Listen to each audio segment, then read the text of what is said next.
Ok, bonjour à toutes et à tous. Donc voilà une petite vidéo pour répondre à un type de question un peu particulière mais qui tombe de temps en temps, en particulier dans une partie qui peut être une partie Python, puisqu'en fait lors d'un titrage, alors dont je vais vous donner l'équation bilan, hein, comme ça elle sera écrite, euh, on titre des ions ammonium, NH4+, par des ions hydroxyde, et en fait on forme par une réaction totale de l'ammoniac. Ok, donc la tablette décide de jouer des siennes, mais ça marche. Et on forme aussi de l'eau. Voilà, avec des coefficients stoichiométriques 1. Voilà, mais ça n'a pas d'importance ici.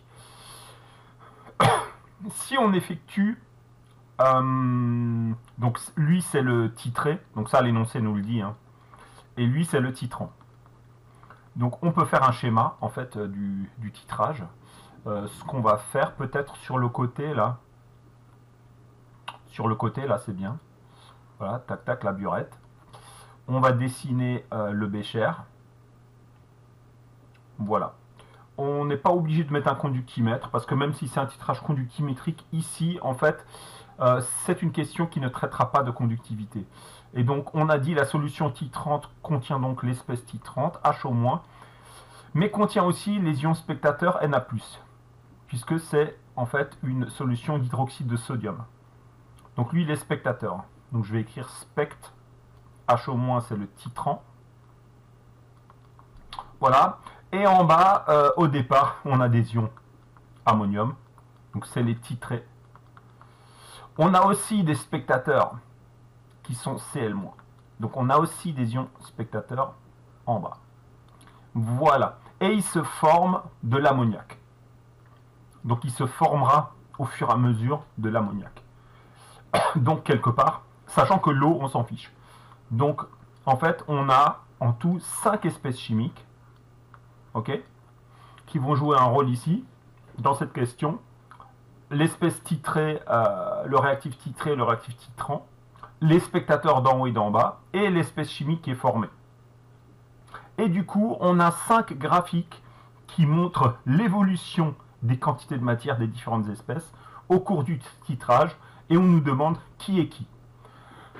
Donc là, je vous conseille de faire un tableau, comme on avait fait pour la fameuse question de la conductivité. Vous dites, dressons un tableau d'évolution des quantités de matière. Bon, c'est long. Oh là là, c'est pas possible. Ok, je reprends la main, c'est bon. Des quantités de matière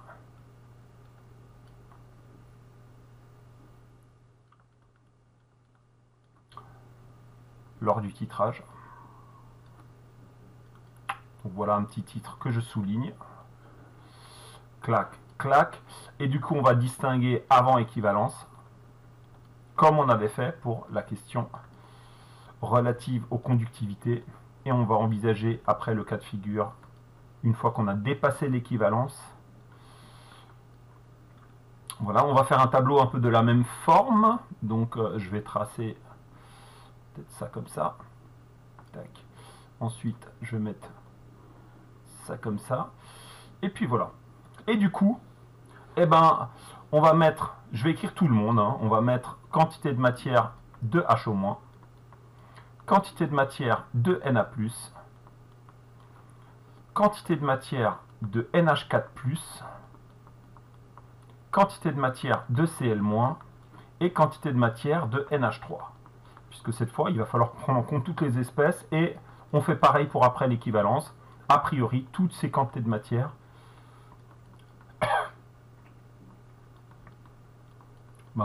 font partie de l'histoire. Hein. Quantité de matière de Cl- et enfin quantité de matière de NH3.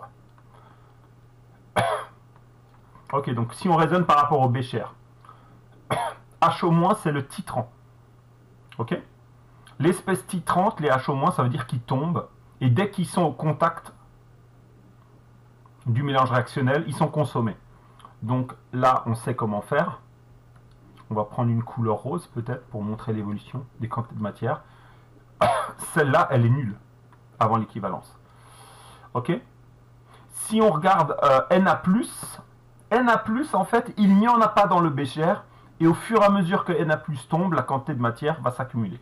Donc la quantité de matière des Na+, va augmenter dans le bécher. NH4+, qui est l'espèce titrée. Ok, bah, l'espèce titrée, elle est en bas, là. Et au fur et à mesure que les H- tombent, ils vont consommer les NH4+. Donc NH4+, est une espèce dont la quantité de matière va diminuer. Les ions Cl-, alors eux, en fait, ils sont tous là dès le départ. Ils sont tous là. Et en fait, au fur et à mesure que l'expérience se fait, ben, la quantité de matière va rester stable. Ok. Quant au NH3, en fait, c'est un produit. Ça veut dire qu'il n'y en a pas du tout au départ.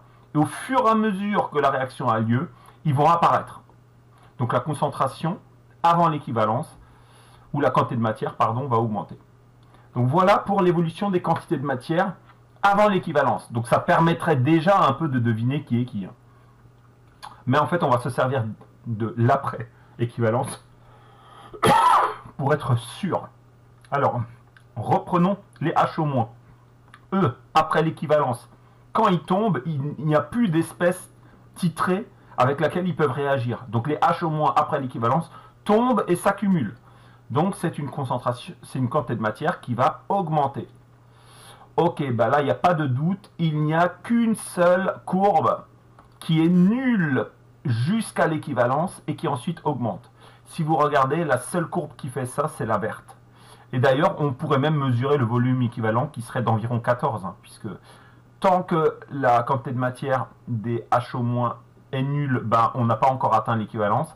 À partir du moment où il tombe en excès, bah là, la rupture se fait ici. Donc le point d'équivalence est ici.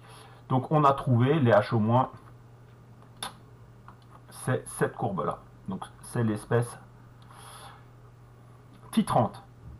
Les Na+, le spectateur, alors lui, le Na+, après l'équivalence, il continue à tomber comme il le faisait avant l'équivalence. C'est-à-dire que si on écrit l'évolution de la quantité de matière, elle continue à augmenter. Donc la courbe de Na+, c'est une courbe qui ne fait que augmenter tout le temps, tout le temps, tout le temps, avant et après l'équivalence. La seule qui fait ça, c'est celle-ci, c'est la droite. Là. Voilà. Donc ça, c'est la courbe qui correspond en fait aux ions Na+. Ce sont les spectateurs qui tombent d'en haut. Donc on va pouvoir écrire Na+. Les NH4+, donc ça c'est l'espèce qui est titrée.